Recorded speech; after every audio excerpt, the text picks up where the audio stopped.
The late autumn wind swept through the narrow streets of Salem, Oregon, carrying with it the kind of chill that makes your bones ache.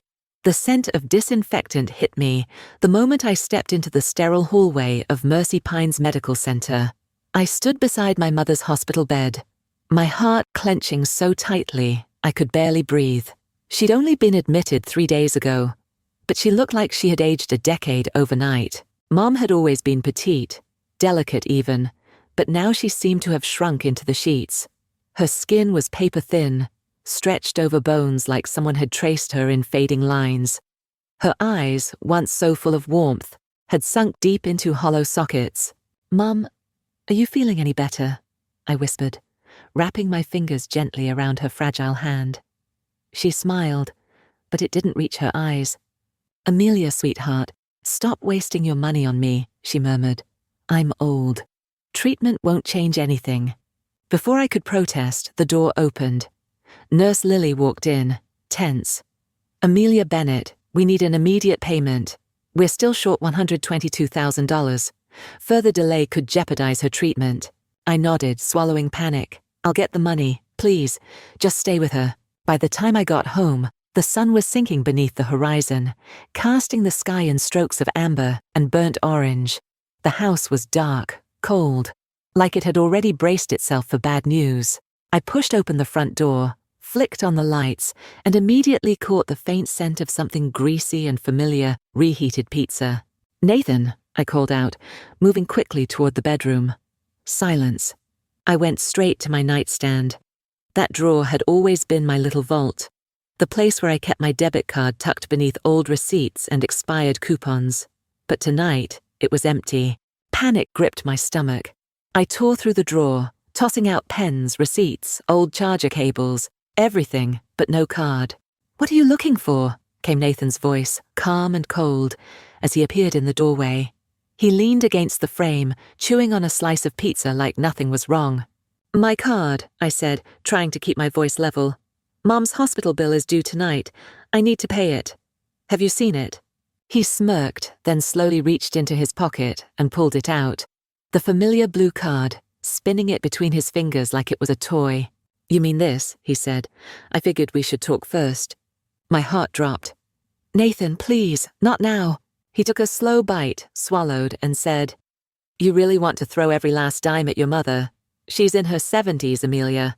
She's lived her life. It's time to let go." My hands curled into fists. "She's my mother, and you had no right." "I had every right," he snapped, his voice rising. "That money, it's not yours. You don't make enough to carry this family. You think that little office job of yours is going to save her?" "I've been saving for months," I shot back, breath catching in my throat. "That was our emergency fund, Caleb's future, not your poker nights." He stepped toward me, eyes dark with something cruel. "You think your mother's going to survive this? You're delusional. You should have saved that money for someone who still has a future." "Give it back," I said, reaching for the card. "Now." Instead, he shoved me. Hard. I slammed against the wall, the edge catching my lower back, sending a shock of pain up my spine. I gasped, tears stinging my eyes. You're insane." He didn't flinch, just sneered. "You're not getting that money. And if you even think about telling Caleb what's going on..." He leaned in close. "You'll regret it." And then he walked out. Just like that. The door clicked shut behind him, and I crumpled to the floor, my mother's pale face flashing in my mind. The clock was ticking, and I was out of time. I sat outside the surgical wing, staring at my phone like it might magically give me the answer I needed. My mother's condition had taken a nosedive. She needed emergency surgery, $30,000 up front, or they wouldn't even prep her for the table. My hands trembled as I dialed Nathan. The call rang, and rang, until finally, he picked up. The background was loud, clinking glasses, cards slapping against a table, laughter that sounded like it belonged to a man who had no clue someone's life was hanging by a thread. "What?" he slurred, clearly already drunk. "Nathan, please." My voice cracked, barely audible. "Mom's dying. They need the money now. I'm begging you, give me the card. Just this once." There was a pause, then a dark chuckle. "Too late," he said casually. "It's gone." My breath caught. Gone? Yeah, lost it last night at the table, whole thing. I felt like someone had punched me in the chest. You used the surgery money and gambled it away? He sighed, like I was the one inconveniencing him. You really thought that little savings account of yours would fix everything. It wasn't even enough for a decent vacation, Amelia. Grow up. I couldn't even speak. He hung up, and I sat there in a sterile white hallway that suddenly felt like it was swallowing me whole. Then my phone buzzed again, an unknown number. Against my better judgment, I answered. Mrs. Bennet, a male voice said, curt and sharp. Ryan Miller. I co-signed a loan for your husband last night. My heart dropped. What? What is this about? Your husband owes us $50,000. He promised you'd cover a portion of it today. If not, well, we'll be handling it directly. I stood up so fast, my chair scraped the floor. Handling it, what does that mean? Are you threatening me? We don't threaten, ma'am. We collect, professionally. But professionally doesn't mean patiently. You've got until noon tomorrow. And just like that, the call ended. I stared at the black screen in my hand, feeling everything inside me unravel. Not only was my mother's chance at survival flushed down a poker table, but now my name, my life, was tangled in Nathan's underground debts. He didn't just gamble away money. He gambled me. I returned to the hospital in a fog, my legs moving on autopilot. Nurse Lily found me sitting alone on a bench, arms wrapped around my knees. Are you okay? She asked gently. I lied. Just tired. But inside I was fracturing, piece by piece, and I didn't know how much more I could lose before there was nothing left of me. That night, I stayed in my mother's hospital room long after the nurses had dimmed the hallway lights. Machines beeped softly in the background, keeping rhythm with the quiet wheeze of her breath. She was unconscious, pale and still, a shadow of the vibrant woman who once made me laugh just by humming while chopping vegetables in the kitchen. I held her hand gently, brushing my thumb along the fragile veins that now stood out like delicate cracks in porcelain. She didn't stir. She hadn't spoken since earlier that morning, and I was drowning in a silence I couldn't scream through. The world outside moved forward, oblivious. But inside that room, time was stuck between beeps and breaths, between one impossible choice and the next. I whispered, I'm sorry, Mom. I wasn't just apologizing for the debt or the missed payment. I was sorry for the years I'd spent shrinking myself, dimming my voice, folding myself into the corners of someone else's version of love. Nathan used to tell me I was too soft, that I couldn't survive in the real world without him. And somewhere along the way, I started believing him. I believed that letting him control our money was just a temporary thing, that putting Caleb first meant putting myself last, that silence was strength, that survival meant surrender. But sitting there, with my mother teetering between this world and the next, I saw everything clearly for the first time. This wasn't love. This wasn't marriage. This was captivity dressed in wedding bands and monthly bills. I thought of the night Nathan shoved me against the wall, of the way he sneered when I begged for my own money, of the venom in his voice when he said my mother's life wasn't worth saving. That wasn't protection. That was power. Misused. Weaponized. And I had been his favorite weapon, loyal, quiet, scared. Not anymore. I'm going to fix this, I whispered to my mother, my voice steadier than it had been in days. Not just for you, for me. For the woman I used to be. For the one I'm becoming. For the one who will never again apologize for trying to save someone she loves. That was the moment I made the choice. I would not cry for a man who gambled away my last hope. I would not beg a son who only saw weakness where there was strength. I would no longer trade my dignity for peace. The sun was starting to rise when I stood up and kissed my mother's forehead. I'll be back soon, I promised her. And this time I meant it. I was sitting in the corridor outside the billing office, an invoice clutched in my trembling hands like a death sentence. The number, $30,000, burned into my vision, as if I could feel every digit carving into my skin. They wouldn't wait past noon. That's what the billing coordinator told me. If payment isn't processed by then, the surgery will be cancelled and the bed released. I'd already tried everyone. Friends, former co-workers, our old neighbour, Miss Janey, who used to bring us lemon bars on weekends. Everyone had sympathy. No one had money. I had nothing left to pawn, not even my wedding ring. I sat still on that bench, staring blankly at the tile floor, the edges of my vision hazy. I didn't realize Lily was standing in front of me until she gently placed a hand on my shoulder. "Amelia," she said softly, "I might know a way." My eyes flickered up, hope and fear fighting for space in my chest. "There's a community medical fund we partner with," she explained. "It's meant for cases exactly like this. No insurance, no time, but people who are still trying." "Can I apply?" I asked, my voice barely above a whisper. "You can," she nodded, "and I've already spoken to Dr. Hewitt. He's agreed to write a letter recommending immediate review. It's not guaranteed, but it's a shot." A shot. That's all I needed. Lily handed me the paperwork. An inch-thick packet of forms, questions, lines begging for numbers that felt like confessions. Monthly income none. Dependents 1. Assets nearly 0. Outstanding debt don't get me started. I filled it out sitting on the same bench where my world had nearly ended an hour before. My hands shook. My throat burned. But I wrote it all. Every truth I'd never said aloud. When I reached the signature line, I paused. This wasn't just a form.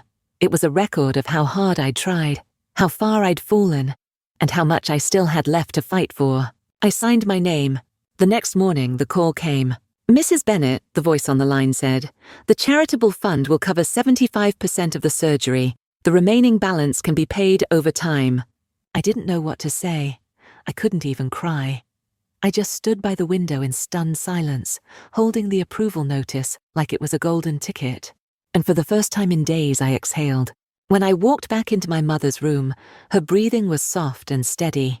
I leaned down and whispered, "It's okay now. You're going to get your chance." She didn't open her eyes, but her fingers twitched lightly in mine. That was enough. I didn't sleep the night before the surgery. I sat beside my mother's hospital bed, watching the monitors, tracing the rise and fall of her breathing, praying silently for one more chance. When the doctors wheeled her into the OR the next afternoon, I stood at the edge of the sterile hallway, clutching the edge of my sweater like a lifeline. 4 hours later, the lead surgeon stepped out and said, "She pulled through better than we expected." I nearly collapsed from the weight of relief. But the moment I saw her face, pale, unconscious but alive, I knew something in me had changed. For years, I had bent myself around Nathan's control, let him chip away at my confidence, my freedom, my voice. But sitting in that chair, watching the woman who once carried me now fighting for her own life, I realized I didn't just need to escape him. I needed to reclaim me. So I started collecting everything: bank statements, transfer logs, screenshots of every cent funneled from my paycheck into Nathan's vices, recordings, quietly captured on nights he thought I was too broken to fight back. This wasn't vengeance, this was survival. Then I made an appointment with Claire Monroe, a lawyer recommended by Lily. She greeted me with a firm handshake and eyes sharp enough to cut glass. "You're ready?" she asked. I nodded. "I'm not here to plead, I'm here to end it." Claire scanned the documents I brought, then leaned back, her voice cool and confident. "We'll file on 3 fronts: financial abuse, emotional cruelty, and full asset division. We'll also request an emergency freeze." "Good," I said, "and I want the house sold. Every trace of him, gone." When Nathan came home that week, carrying a brand new flat-screen TV with 2 random guys dragging boxes behind him, he smirked like nothing had changed. "This is what living looks like," he announced, unboxing the television like a prizefighter with a trophy. "You should try it sometime instead of crying into hospital bills." I didn't say a word. I just pulled out my phone and snapped a photo. Evidence. Later that night, I stood in the kitchen rinsing dishes when he finally asked, "You've been different. What are you up to?" I looked him straight in the eye. "You'll find out soon." 2 days later, the court officially froze our shared accounts. He tried to scream, to threaten, to gaslight me into folding, but I didn't flinch. Not anymore. This wasn't just about escaping Nathan. It was about becoming the woman I used to be, before fear made her forget who she was. The morning after the court's ruling, I stood on the front steps of the house I'd lived in for 17 years. I didn't feel sadness, no nostalgia, just relief. That house had once held birthday candles, bedtime stories, and promises whispered in the dark. But somewhere along the way, it turned into a prison.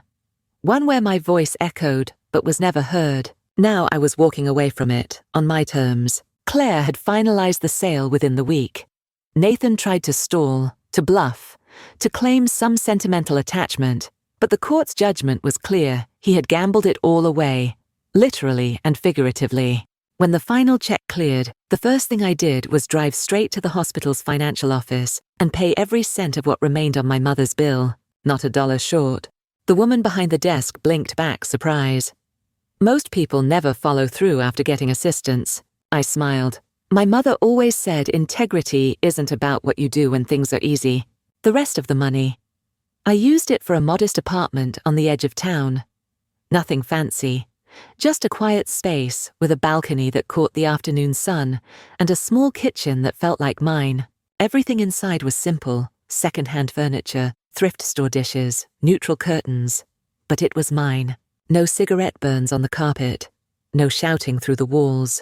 No fear. Just stillness. Peace. I unpacked slowly, carefully.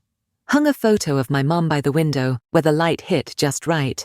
Placed a vase of fresh sunflowers beside it, her favorite. The first morning I woke up there, I brewed a cup of tea, curled my feet beneath me on the couch, and looked out the window at nothing in particular.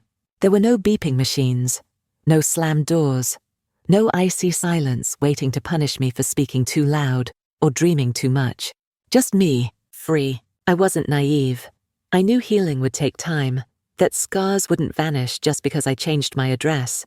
But in that moment, I wasn't chasing survival anymore.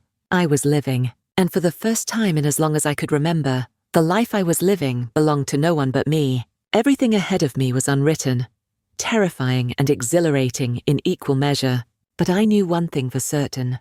The woman who once whispered apologies through tears was gone, and the woman who replaced her, she didn't need permission. She didn't need saving. She was her own damn rescue. If there's one thing I've learned, it's that silence isn't always strength. For years, I believed that enduring quietly, sacrificing endlessly, and avoiding conflict made me a good wife, a good mother, a good daughter. But all it did was make me invisible. Strength isn't about how much you can carry. It's about knowing when to put it down. My mother never raised her voice, but she never let go of me either. And in the end, it was her quiet courage that taught me how to stand. I thought I was protecting my son by shielding him from the truth. But the truth has power. It sets things right, even if it shatters illusions along the way. Walking away from Nathan wasn't the end of something. It was the beginning of me. And now I don't apologize for existing. I don't whisper my needs. I don't wait to be chosen. I choose myself. If you're reading this and feel like you've lost your voice, please hear mine. You are not selfish for wanting peace. You are not weak for walking away. Whether it's a toxic marriage, financial control, or years of emotional weight, you deserve more than survival. Start with small steps. Save what you can. Talk to someone. Document everything.